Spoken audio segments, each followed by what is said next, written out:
नमस्कार दोस्तों। क्या उत्तर प्रदेश में ड्रोन से चोरी हो रही है? जी हाँ, सही सुना आपने।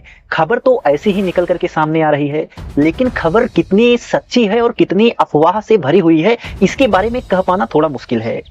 क्योंकि पिछले कई महीनों से इसी प्रकार की चीजें निकल करके सामने आ रही हैं और गांव में तो दहशत का माहौल है। रात रात भर पूरे गांव के लोग जाग रहे हैं इस डर के साथ कि कहीं उनके यहाँ चोरी ना हो जाए। रात रात भर ना सिर्फ जागते हैं बल्कि हल्ला भी मचाते हैं।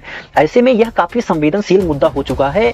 जैसा कि इस प्रकार की घटनाएं पश्चिमी उत्तर प्रदेश में सर्वप्रथम मई में देखने को मिली थी, उसके बाद कुछ समय के लिए शांत हो गई थी, लेकिन इस बीच पूर्वी उत्तर प्रदेश में इस प्रकार की घटनाएं देखने को मिल रही हैं, जहां की कहा जा रहा है कि ड्रोन के माध्यम से चोर जो होते हैं पहले रेकी करते हैं, उसके बाद फिर चोरी करते हैं।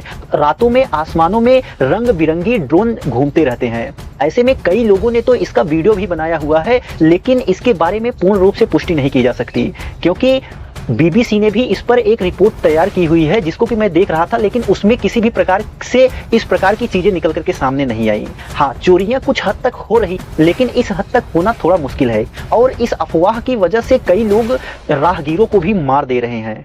अभी तक जितनी भी घटनाएं, जितनी भी रिपोर्ट निकल करके सामने आई, उनमें निर्दोष लोगों को ही लोग अपना शिकार बना रहे हैं, उन्हें चोर समझ करके उनको खूब पीट रहे हैं। अब ड्रोन से चोरी हो रही है नहीं हो रही है, इसके बारे में कह पाना थोड़ा मुश्किल है, क्योंकि ग्रामीण लोगों का कहना है कि इस प्रकार की चीजें हो रही हैं। जबकि जब पुलिस के द्वारा इस प्रकार की चीजों की जांच की जाती है और वहां पर पहुंच करके उन सारी चीजों की सूचना को तैयार की जाती है, या कहें कि उन सारी सूचनाओं को समझते हुए उस पर जब रिपोर्ट तैयार की जाती है, उसको समझा जाता है, तो उसमें वह सब चीजें गलत साबित हो जाती हैं। ऐसे में कहीं ना कहीं चोरियां बढ़ी हैं, इस वजह से लोगों के अंदर इस प्रकार का दहशत का माहौल है। इसलिए आप भी सतर्क रहें। हालांकि इन चोरियों के बीच अफवाह ज्यादा फैल रही है, जिसकी वजह से कई आम लोगों को बहुत सारे लोग मिलकर के मार दे रहे हैं, जिससे कि उनकी स्थिति गंभीर भी हो जा रही है। ऐसे में इन सब चीजों से बचे और सावधान रहे, सतर्क रहे। धन्यवाद।